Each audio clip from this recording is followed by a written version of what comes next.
مسؤولية الآباء، صدقوا ولا أبالغ، الأبوة مسؤولية تفوق حد الخيال.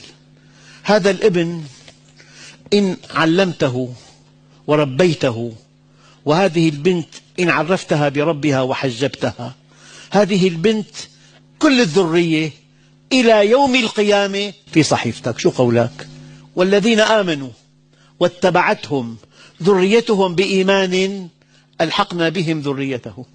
قال علماء التفسير ألحقنا بهم أعمال ذريتهم، كل أعمال الذرية بصحيفتك.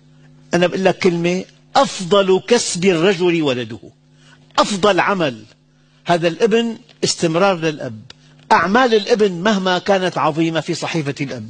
فلذلك المسؤولية كبيرة جدا. والذين آمنوا واتبعتهم ذريتهم بإيمان ألحقنا بهم ذريتهم وما ألتناهم من عملهم من شيء.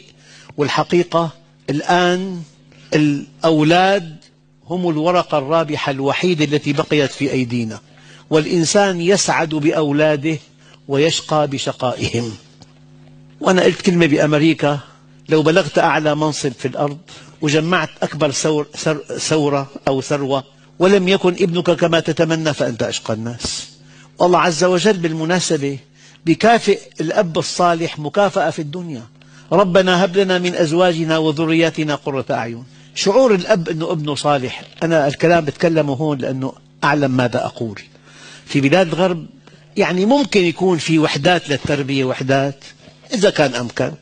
إذا أنت بحاجة قبل 50 سنة إلى 1000 وحدة لتربية أولادك، الآن بحاجة أنت إلى 1,000,000 وحدة لكثرة الصوارف والعقبات. يعني قبل 50 سنة ما في غير مدرسة وبيت، هلأ في إنترنت، في فضائية، في صديق سوء، في مجلة، في CD إباحي، 1000 قضية تبعد ابنك عن الله عز وجل. ونحن الآن بالمناسبة نحن الآن وضعنا قبل 50 سنة حديقة حيوان تقليدية، الوحوش في الأقفاص والزوار طلقاء. يعني الفساد بأماكن محددة كان. الآن وضعنا الوحوش طلقاء، الزوار إذا ما دخل إلى سيارة مصفحة بيتاكل رأسه. يعني أحيانا شمة واحدة بيروح ابنك منك، شمة واحدة راح ابنك منك. أيام CD واحد، فيلم واحد.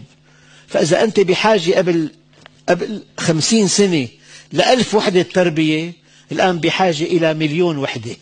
وإذا بحاجة إلى 1,000,000 ببلدك، بحاجة هون إلى 100 مليون. والله ما عم بالغ، أنا سافرت معظم بلاد الدنيا وشايف الوضع. إذا بحاجة إلى 1,000,000 وحدة ببلدك، أنت بحاجة هون إلى 1,000,000 إلى 10 ملايين أو 100 مليون وحدة.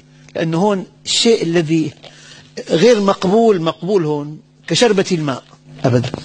فلذلك أيها الإخوة، الأب والأم مسؤولون مسؤولية كبيرة، وبالمقابل لهم أجر لا يعلمه إلا الله إذا أحسنوا تربية أولادهما.